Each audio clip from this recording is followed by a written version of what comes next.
guys, here we are again at Talking About Coaching. I'm here today, as always, with lovely Yannick and Siawash. Hi, guys. What's up?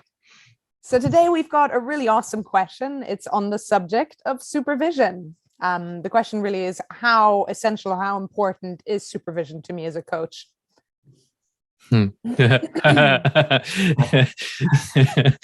Should I start? I think so. I think you've been waiting for this moment. Yes, do it. I think what I often hear as a variation of that question is, do I need supervision? Right? Is it important? I think probably most people would say it's helpful and it's important. There's a range of what supervision can be, similarly to, do I need coaching? Well, I heard one of my colleagues, Luis Aloro, said, nobody needs a coach. Everybody should want one. And I think it applies to supervision as well. I think it's absolutely crucial and vital if you work with clients, with, coachees who are more vulnerable. The more vulnerable your clients are, the more sensitive the situation is, the more damage you could potentially do, the less resourced somebody is, the more crucial and essential it becomes that you are in supervision. Because supervision is a space where you can reflect on your practice in the most professional way, right? Reflective practice can be done in many, many ways. I always tell students, if you create some space after a session to reflect on what just happened, how you felt, just kind of sit with it for a little bit and see what comes up. It's already going to be helpful. If you ask yourself some questions routinely after coaching sessions, what went well? What's my growing edge here? Where could I improve? What moments were interesting? How was I different than I am usually? Some of those questions can really help you reflect on how was I coaching? How was I being? Where can I improve? How can I improve and learn and gain some insights? I mean, it's fantastic professional development, right? I think it's essential to create space for reflection instead of just moving on to the next client. And then, maybe you review the notes before the next session and then you're just present with the client. There's value in that. But I think you maximize the value, you 10x the value and the learning that you get through reflective practice. So if you make some space for yourself after a session, great. If you talk to a friend about a coaching client, obviously keep saving super confidentiality. So you wouldn't, say anything that makes the client identifiable. But like most coaches would at some point be like, wow, I was working with this really interesting client and perhaps this and that happened. You can learn from these conversations as you hear yourself speak about it. If you work with a group of peers, of other coaches, they might be able to reflect something back. Oh, you sound really upset about this. Or, have you tried this even? Oh, that's so interesting. I would have asked a completely different question. These kind of being met with this kind of responses from colleagues is already helpful. But a trained supervisor, similar to a trained coach, right? You can go to the bar with your best friend and there's probably value in it if you share an issue that we have or a problem. But if you talk to a trained coach, you get somebody who's trained to listen, to bracket their assumptions, to evaluate their intuition, to have certain practices, techniques, interventions, questions that are designed to help you reflect at the best that you can possibly can. And in supervision, that's the same. So it's the peak of reflective practice. So who wouldn't want that? I know it can be a big investment, but that's the best reflective space that I can imagine. So I would want everybody to be in supervision. And it's great that the ICF, the AC, the EMCC, they acknowledge supervision now. And I think in a couple of years, it will be mandatory for anybody who's an accredited coach, hopefully, because it's good practice, So I'll pause there. Let's pause there for a second, because I wrote 3 points. And one of them is related to what you said, one of your last points there. And it's really important because, this is my second point, right? Invest in a supervisor versus a coach. And this is actually this probably goes against what most people talk about. And the reason is because supervisors are usually trained to help you become a better coach, right? And I think what's happened a lot, and I look back at my own experience, I don't regret the coaches that I've invested in, but I think a lot of coaches hire coaches to actually get better at coaching. And most coaches are not trained supervisors. What often ends up happening is that, there's a bit of like talk about, there's sometimes you get coached and sometimes it can be really useful. And, it's not the same. And the thing that I wrote down is it's more efficient and it's a lot cheaper. Right. So actually, like, here I disagree with you, like compared to what the average coach charges. Because often what coaches, they're like, hey, I need help. And then they go hire another coach, which can be really useful. But actually compared to like what most coaches charge, it's usually in the thousands. And compared to like what most supervision is a lot more better in actually quality. And I think like most, a lot of the supervision groups that I've seen are like £40 £50 a month. Sometimes it's £40-50 a session, right? I think you get a much better deal there. And this comes from someone that, loves helping coaches grow. And that's one of the reasons I did my supervision diploma myself. And that's what really opened my eyes and like, wow. And I think part of the problem in the industry is that actually people that haven't, gone through a proper coaching school, they don't actually know supervision. Right? They know like, oh, if I want to get better, maybe I should hire a coach. That's usually where their focus goes. Yeah, and let me jump in there. First of all, I think you talked to a specific kind of coach because usually supervisors charge more than they would do for their coaching because there's an extended skill set that you apply. So supervision is a lot more complex because there's another layer that you have to pay attention to, because there's your client and then the client's client, and then there's other stakeholders. So there's a lot that the supervisor is holding because they're dancing with you in the moment. They're also on the balcony at the same time, the supervision, right? They're expanding your awareness. So I'm hoping that supervisors charge more than coaches. You can get low-cost coaching. You can get low-cost supervision. Yeah, I'm not saying that all the good supervisors are that cheap, but I think in my experience, what I've seen is compared to what a lot of coaches charge, I think supervisors are a lot more affordable. Yeah. That's why I'm saying that the coaches that you are usually walk amongst. Yeah. And then actually like it's really interesting in how you started it. I love that phrase that like, nobody needs coaching. Everybody should want a coach.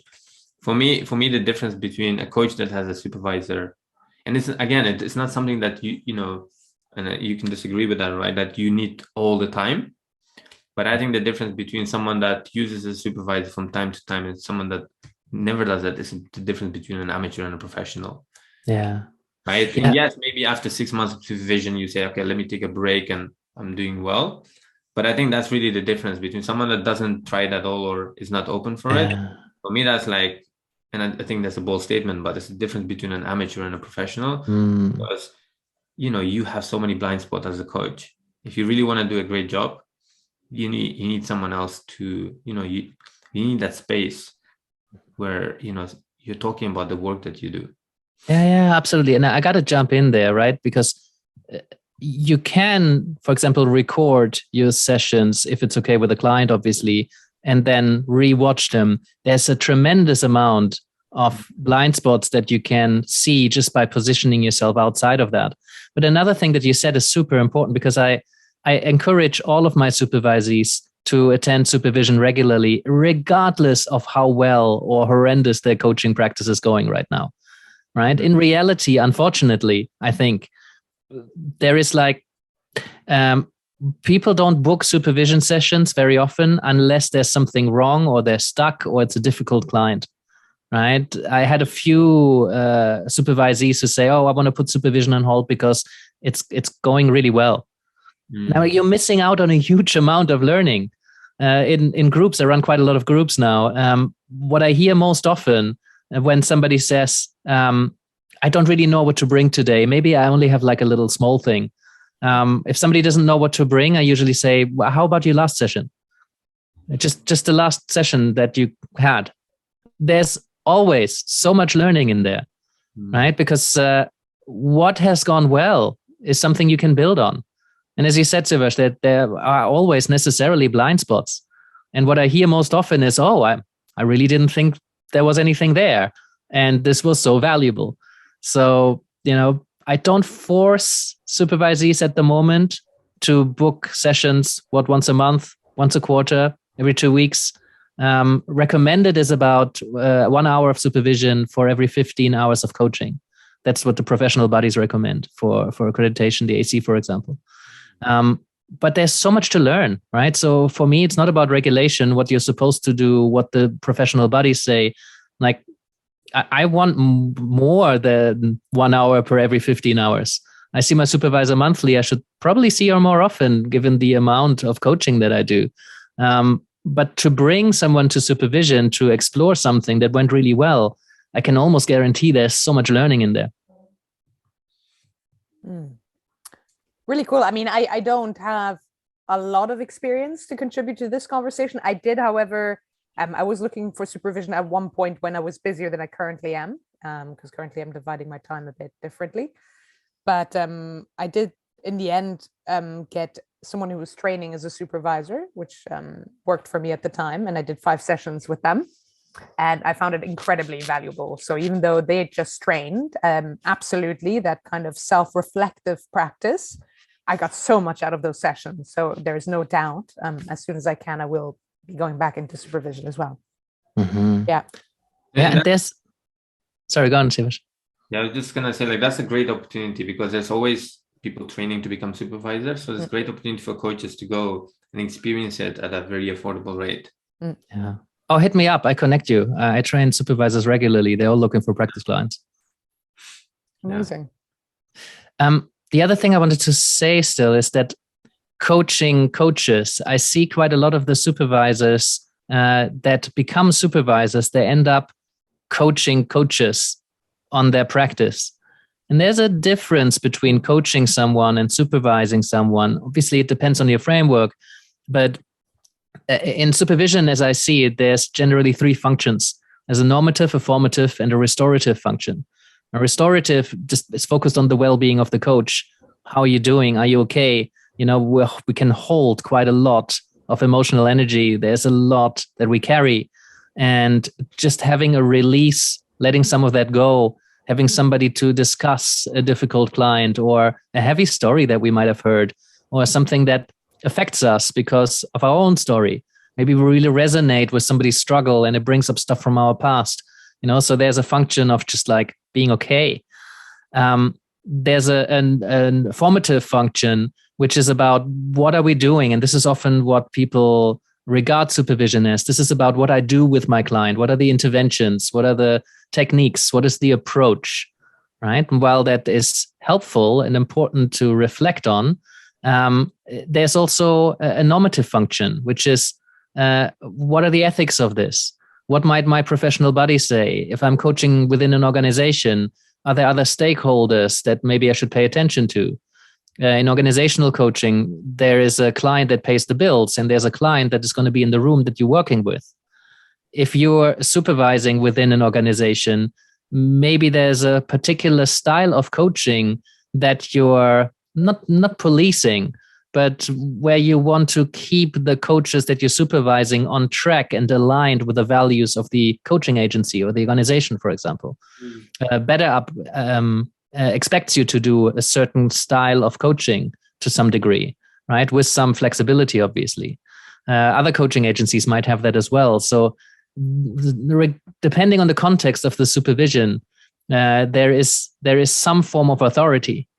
And then also many coaches seek out supervisors for some extent of mentoring, right? I want to supervise at eye level. I don't really claim to be in a position to tell you what to do or what not to do. I think everybody needs to create their own approach to coaching. And if it's coherent in itself and they know what they're doing, they've thought about it, and their client has agreed to it through good contracting and informed consent, do your thing by all means. But some clients come to supervision, some coaches come to supervision, and they want to be more like you, right? They look up to the supervisor as somebody who can teach them, somebody who can give them advice. And there's many supervisors who are happy to offer that, happy to guide clients in more of a mentoring relationship. So there's very different kind of supervisors out there. And the initial association with supervision is the supervisor who like looks down on you, who's kind of a manager. And that's an important conversation to have with a supervisor that you consider working with. How do you work? What's underlying your work? What are my expectations? What are your expectations? What kind of supervision is this? What do you mean when you say supervision? Nice. Yeah. Yeah, I love that. I think this is really good. I think I'm gonna get a lot of coaches to listen to this episode. And there's something else that I want to add. I think often we need to really connect to the why. I think that just listening to this, you hear so many benefits, right? But I think as coaches, we're often focused on like, okay, the things I'm doing, like I want my practice to grow. And here's what I've seen from my experience is that supervision helps you become a better coach. And as you become a better coach, you're making a bigger difference in your client's life. And as a result of that, you get more renewals. People, renew their contract longer with you. Yeah.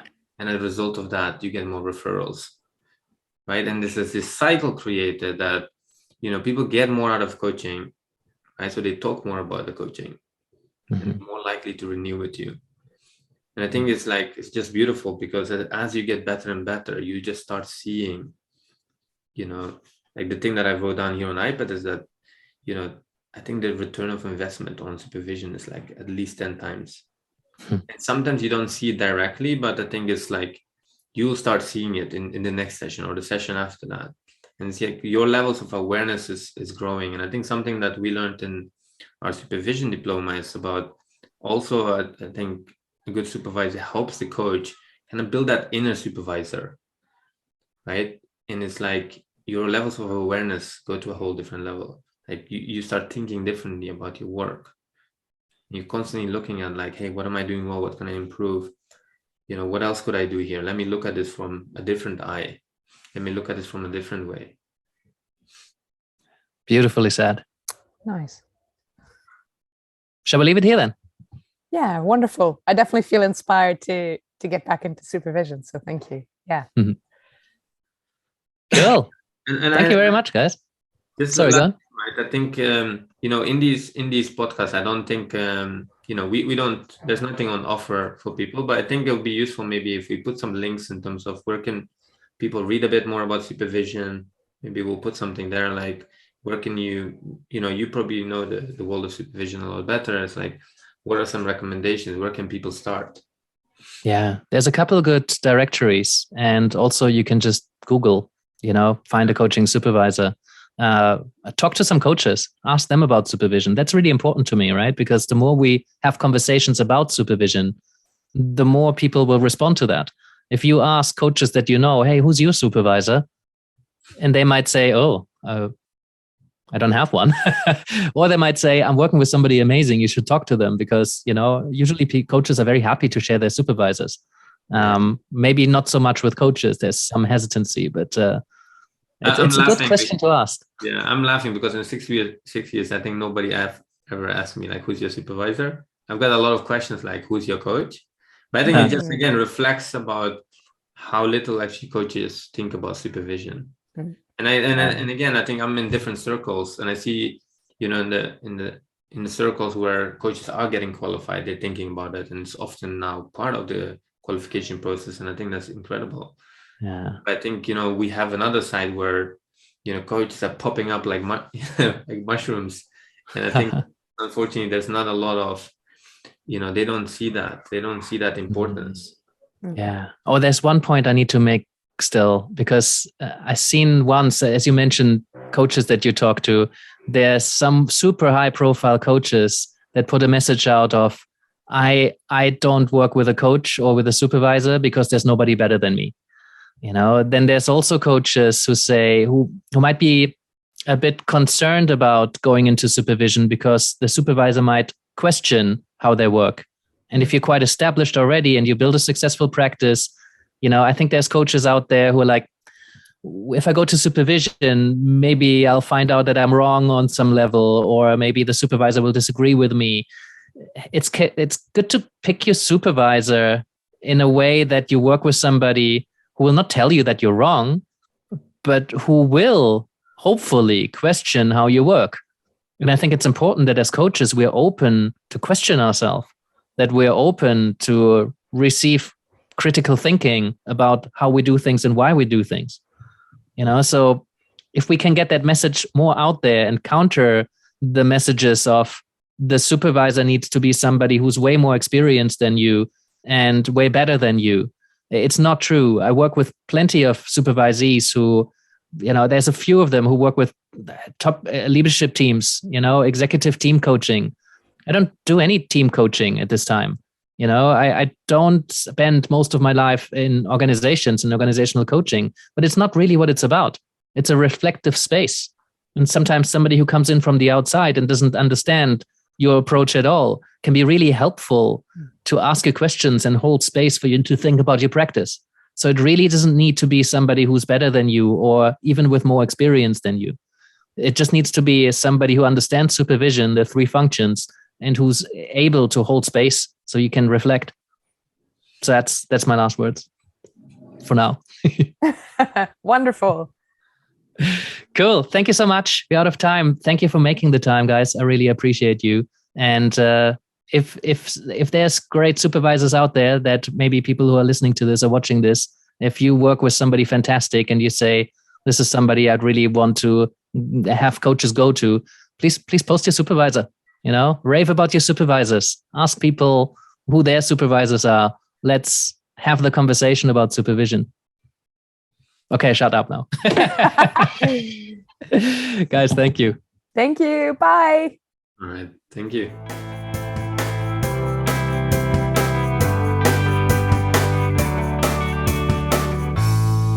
Thank you for being with us today. I appreciate your commitment to learning and growing as a coach. Just a few things before you go. First of all, we're doing this for you. So if there's anything you'd like us to talk about, do send us a question. Secondly, we're not doing this for profit, so we rely on your support to help us reach as many coaches as we can. So if you can send this episode to a friend or tell a fellow coach about what we're doing here, maybe you can subscribe or leave us a review or even support us on Patreon. That would be amazing. And lastly, you can find us across all major platforms. So whether you like to watch or you like to listen or you like to download episodes and listen to it in your car while you're driving through somewhere with no internet, you can do so too. And that's it from us. Thank you, and I hope to see you next time.